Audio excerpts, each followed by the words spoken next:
Hello YouTube and welcome back to another math video. So today here I am again on Desmos, and what we're going to be discussing today is inverse functions.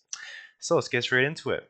So an inverse function is a function where all of the normal functions inputs are flip-flopped. So for example, let's say I want to graph the normal function 2 to the power of x. So notice here we have our normal standard exponential function to the x, and we can point out some key points. Let's say the point 0, 1. We want to look at the point 2, 4. These are pretty standard points for our function to the x. But what I want to talk about today is inverse functions. So again, what an inverse function is, it basically takes all these points and it flips them over. So for example, the point 2, 4 would now be at the point 4, 2. And the point 0, 1 would be at the point 1, 0. All we're doing is we're just flipping the x and y. So that's basically what an inverse function is. We just flip the x and y and we graph it. So now we know what an inverse function is. How do we actually figure out how to graph it and determine the equation of it? Well, what we do is all we have to do is we just swap the x and y. So really all we have to do is just, instead of y, we write x, and instead of 2 to the x, we write 2 to the power of y here. And would you look at that? This looks like it's an inverse function. Let's just verify here. So the point 2, 4 now should be at the point 4, 2. And that is correct. And the point 0, 1 should now be at the point 1, 0. So notice how what really happened was we just flip-flopped the x and y values. So now that's what's appearing on the inverse function. We can take a look at another point, for example. Let's say x was at 2. That would mean, x was at 3. That would mean it'd be at 9. 3 squared is, it'd be 8 because 2 to the power of 3 is 8. So instead of being at 3, 8, it'd be at 8, 3. We can verify that really quick. Notice how it's at 8, 3.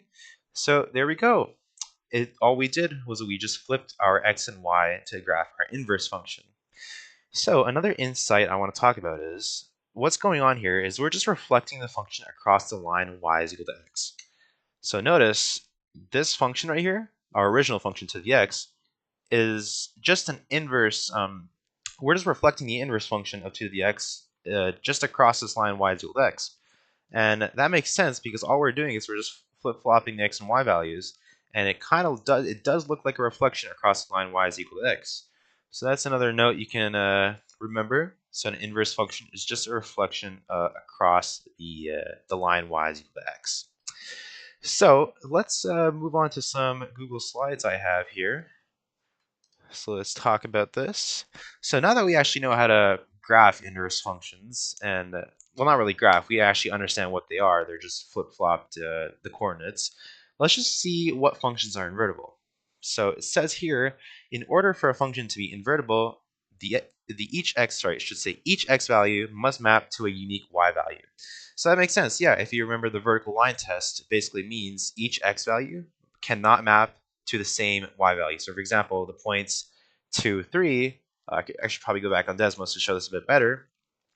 Let's say we have a function and one of the coordinate points is 2, 3. Another point cannot have the same y value. So for example, let's say the point at 4, the x value 4, it cannot be at 3. Otherwise, we have the same y value. So let me just get rid of this. So notice how we have the same y value at these coordinate points. This would not be considered a function because each x value does not map to a unique y value. So that's important to keep in mind whenever you're trying to flip functions invertibly. So let's keep going. So some examples of invertible functions include the function we just graphed, which is 2 to the x, the square root of x. Notice how there's no 2x values that map to the same y, and also y is equal to the cube root of, x cubed. So notice how all these functions, they have each x value maps to a unique y value. So that's important to note. And some examples of non-invertible functions is y is equal to x squared. Notice how this is a parabola. That means we have two distinct x values that map to the same y. For example, the point 2, 4 and negative 2, 4, they both map to the y value 4. And also the function sine of x or cosine of x, if you really think about it, they have pretty much like infinite amount of points that map to the same y value.